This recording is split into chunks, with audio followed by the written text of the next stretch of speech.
High, নমস্কার। আমি অলকা বিশ্বাস, ইন্ডিয়া থেকে বলছি। রাজ্যের নাম পশ্চিমবঙ্গ, জেলার নাম হাওড়া। আমার এই রিলটা যারা দেখবে, আমি তাদের উদ্দেশ্যে কিছু কথা বলছি। যে সমস্ত দিদিভাইরা, বৌদিমণিরা, বোনেরা, বাবা সমবয়সী বন্ধুরা রিলস ভিডিও করছেন, খুব ভালো লাগছে, করে যান। কিন্তু তাদের কাছে অনুরোধ করছি, তাদের সাবধানতার জন্য নিজের ফোন নাম্বারটা দেবেন না। বা যদি কোনো দাদা বা বন্ধু বলে যে আমি তোমার দাদা বোন, ফোন নাম্বারটা দাও, ফোন করবো, তারপর হয়তো আধার কার্ড, এই নাম্বারটা দেবেন না। আধার কার্ডের নাম্বারও দেবেন না, ফোন নাম্বার দেবেন না, বাড়ির লোকেশন দেবেন না, ঠিক আছে? এতে যে আপনার কত বড় সর্বনাশ করে দেবে আপনি ভাবতেও পারছেন না, বা আপনারা ভাবতে পারছেন না।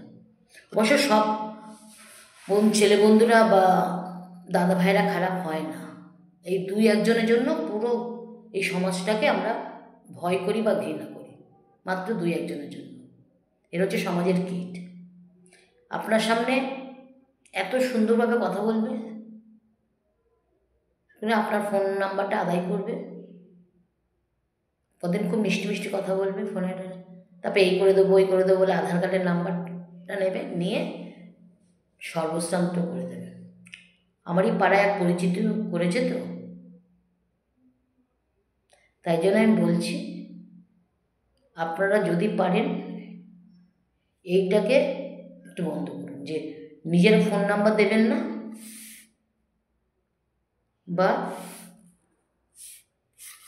আধার কার্ডের নাম্বারও দেবেন না। আচ্ছা বলুন তো, নিজের ভাইরা দাদারা তো নিজের সাথে বিট্রে করে, আর অপরে পাতানো দাদা বা ভাই কি আপনার ক্ষতি করবে না তার কোনো গ্যারান্টি আছে বলুন?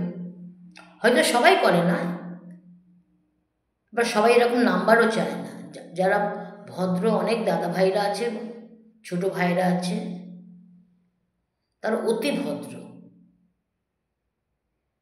তারা ফেসবুকের বন্ধু, ফেসবুকে গিয়ে বড় যোগ একটা গ্রুপ মিট করে, যেমন আমাদের অনেকগুলো গ্রুপ আছে, 40-এ ঊর্ধ্বে, 45-এ ঊর্ধ্বে, 50-এ ঊর্ধ্বে। আমি এরকম অনেকটা গ্রুপের সাথে আছি, প্রচুর বন্ধুরা আছে, সব ছেলেমেয়েরা একসাথে খুব আড্ডা মারি, প্রোগ্রাম করি।